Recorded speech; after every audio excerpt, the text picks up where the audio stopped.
Okay guys, இன்னைக்கு morning முழிச்சோன்னா ஒரு முக்கியமான நியூஸ் கேள்விப்பட்டேன். ஆந்த்ரோபிக் தன்னோட ஃபேபிள்ங்கிற ஒரு மாடலும் மைத்தாஸ்ங்கிற மாடலும் ரிவர்ட் பண்ணிட்டாங்கன்னு. இது என்னோட ஃபாலோவர் ஒருத்தர் வந்து வாட்ஸ்அப் மெசேஜ் அனுப்பிச்சார். காலைல எந்திரிச்சு பார்த்தேன்னா, என்னடா இது அதிர்ச்சியாக இருக்குது அப்படின்னு பார்த்தேன். அதுக்கு காரணங்கள் வந்து யூஎஸ் கவர்மெண்ட்டை ஸ்டாப் பண்ண சொல்லியிருக்கு.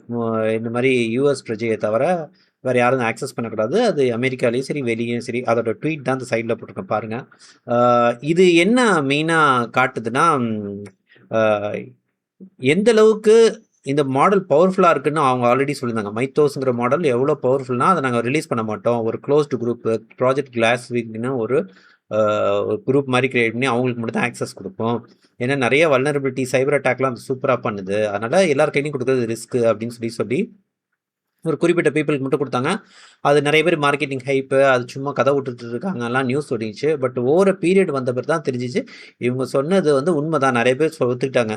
ஆமாம், இது நிறைய இது அருமையாக கண்டுபிடிச்சிருக்குன்னு நல்ல ரிவ்யூ வந்துச்சு. ஆனால் ஆஃப் லேட் திடீர்னு மைத்தோஸ்லாம் வந்து பப்ளிக் ஆக்சஸ் கொடுக்க போகிறாங்கன்னு சொல்லுவோம். ஆச்சரியம் எப்போ கொடுக்க மாட்டேன்றவங்க எப்படி கொடுக்க போகிறாங்கன்னு பார்த்தா, அதுக்கு வேறு வெர்ஷன் ஃபேபிள்னு ஒரு மாடல் கிரியேட் பண்ணி மைத்தோஸும் ரிலீஸ் பண்ணாங்க. பட் அது வந்து பப்ளிக் ஆக்சஸ் கிடைக்கல. எனக்கு தெரிஞ்சு அதில் என்ன பண்ணாங்க, அதில் சைபர் இது கேப்பபிலிட்டிஸும் பயாலஜி கேப்பபிலிட்டிஸும் கம்மி பண்ணி ரிலீஸ் பண்ணாங்க.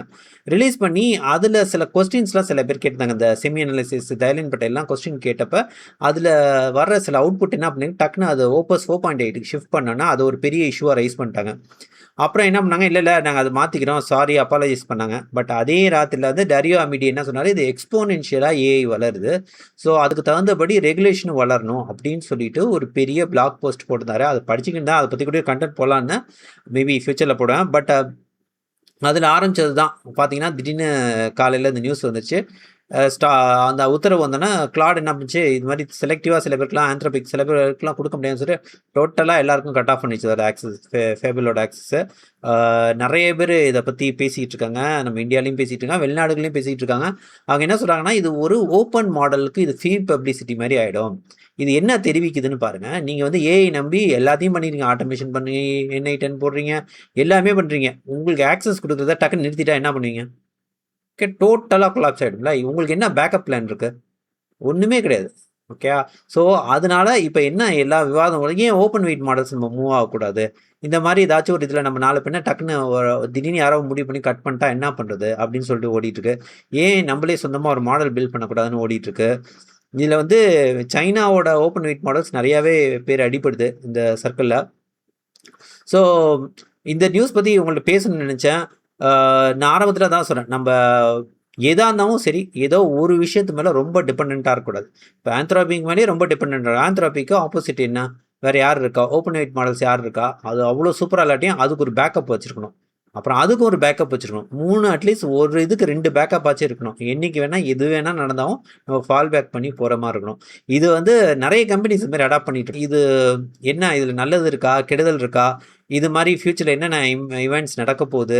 நம்ம எல்லாருக்கும் நல்ல நல்ல மாடல் ஆக்சஸ் கிடைக்குமா? இல்லை இதை ரெஸ்ட்ரிக்ட் பண்ணிடுவாங்களா அப்படின்னு சொல்லுங்கள். பட் இதை பற்றி ஏஐ இன் 2027 ஒரு ஆர்டிக்கலை ஒருத்தர் எழுதியிருந்தார். அது இப்போ ரீசெண்டாக ஃபேமஸாக இருக்குது. அவர் சொன்னது எல்லாருமே ஒவ்வொன்றா பழிச்சிட்டு வருது அப்படிங்கிறாங்க. ஸோ அதை பற்றியும் கொஞ்சம் தேடி படிங்க. ஸோ இந்த ஏஐ சேஃப்டி உலகம் ஒரு ஆங்கிளில் இது ஓகேன்னு தான் தோணுது. ஏன்னா ஒரு இவ்வளோ இன்டெலிஜென்ட்டான ஒரு சிஸ்டம் வந்து தப்பான கையில் கிடச்சிடக்கூடாதுன்னு கரெக்டு. பட் இதை நம்பி நிறைய பேர் அவங்களோட ஒர்க்கு இதெல்லாம் பிளான் பண்ணுறப்ப திடீர்னு இந்த மாதிரி கட் ஆஃப் பண்ணால் என்ன நடக்கும்? இன்றைக்கி ஓப்பஸ் 4.8 வச்சு எல்லாமே பண்ணலாம். ஆனால் ஃபேபிளை வச்சு ஏதாவது பிளான் பண்ணியிருப்பாங்க, அது திடீர்னு கட் ஆகுது. நாலு பின்னா ஓப்பஸ் 4.8 ஏதாவது ஒன்று கண்டுபிடிங்கன்னா அதை கட் ஆகுது. இப்போ இந்த மாதிரி சுச்சுவேஷனாக நம்ம எப்படி ஹேண்டில் பண்ண போகிறோம்? எதை நோக்கி இது மூவ் பண்ணிட்டு போகுது? இந்த ஃப்ரான்டியர் மாடல்ஸ்லாம் இவ்வளோ காசு பேமெண்ட் பண்ணுறது ஒர்த்தா? இல்லை ஓப்பன் வெயிட் மாடல்ஸே போயிடுறது பெஸ்ட்டா? ஓப்பன் வெயிட் மாடல்ஸ் போகிறது பிரச்சனை இல்லை, அதுக்குள்ளே ஹார்ட்வேர் உங்கள்கிட்ட இருக்கா? எத்தனை ஹார்ட்வேர் போடணும், அதை மெயின்டைன் பண்ணணும், அப்புறம் அதில் வர அப்கிரேடு போடணும். இது இருக்குது. இல்லை கன்சியூமர் கிரேடு சிஸ்டத்துலேயே நிறைய ஏஐ வரப்போகுதுங்கிறது அடிக்கடி பேச்சு அடிபட்டுருக்கு. அது என்ன நடக்க போகுது? இதெல்லாம் வந்து ஃப்யூச்சரில் போக போக நம்ம பார்ப்போம். எட்ஜ் ஏஐலையும் பெரிய பிரேக் த்ரூஸ்லாம் வந்துகிட்டு இருக்கு. ஸோ நான் என்ன சொல்ல வரேன்னா, இந்த மாதிரி விஷயங்களும் சேர்ந்து பார்க்கணும். ஒரே ஒரு துறையில் நம்ம ஃபுல்லாக இன்வெஸ்டடாக போனாலும் சரி, அதில் ஏதாவது பிரச்சனை நடந்தால் நம்ம என்ன பண்ணலாம், அதுக்கு பேக்கப் என்ன வச்சுக்கலாங்கிறது ரொம்ப ரொம்ப முக்கியமான ஒரு விஷயமா வந்துட்டுருக்கு. ஓகே. பார்ப்போம். இன்னைக்கு இன்னும் நெறைய நியூஸஸ் வரும். இத பத்தி என்னென்ன யார் யார் என்ன ரியாக்ட் பண்றாங்க எப்படின்னு நம்மளுக்கு தெரியும். அத பொறுத்து தான் பார்க்கணும். ஒரு சில பேர் சொன்னாங்க, பெரிய மீடி வந்து கட்டாயம் இதுக்கெல்லாம் ஒரு ரெகுலேஷன் வேணும்னு ஒரு ஆர்டிகிள் போட்டாரு. போட்டோனயே அவங்க மாடலே தூக்கிட்டாங்க. அதான் ஃபர்ஸ்ட் ரெகுலேஷனோட ஃபர்ஸ்ட் ஒர்க்குன்னு. ஸோ நெறைய பேர் கலாய்ச்சிட்டு இருக்காங்க. பட் சீரியஸ்லி இது வந்து நம்ம எல்லாருக்கும் ஒரு வேக்கப் கால். நம்ம ஏஐ மேல இவ்வளோ டிபெண்டன்ட்டா இருக்கோம். நாளைக்கு இந்த ஏஐ இந்த மாரி ஏதாச்சும் ஒரு ஆக்டிவிட்டி ஏதாவது பண்ணிட்டாங்க ஆனா, நம்ம எந்த அளவுக்கு பாதிக்கப்படுவோம்? நம்மளுக்கு பேக்கப் என்ன? நம்மளோட ஒர்க் கன்டினியூட்டி எப்படி பண்ண போறோம்? இதெல்லாம் யோசிச்சு தான் எந்த டெக்னாலஜி இந்த டெக்னாலஜி இல்ல. எந்த டெக்னாலஜி போனாலும் ரொம்ப பார்த்து பார்த்து தான் போணும். சும்மா அந்த ஹைப்ப நம்பி ஓடி போய் இந்த மாரி நடந்துறக்கூடாது. இத தான் நான் அடிக்கடி சொல்லிக்கிட்டு இருப்பேன்.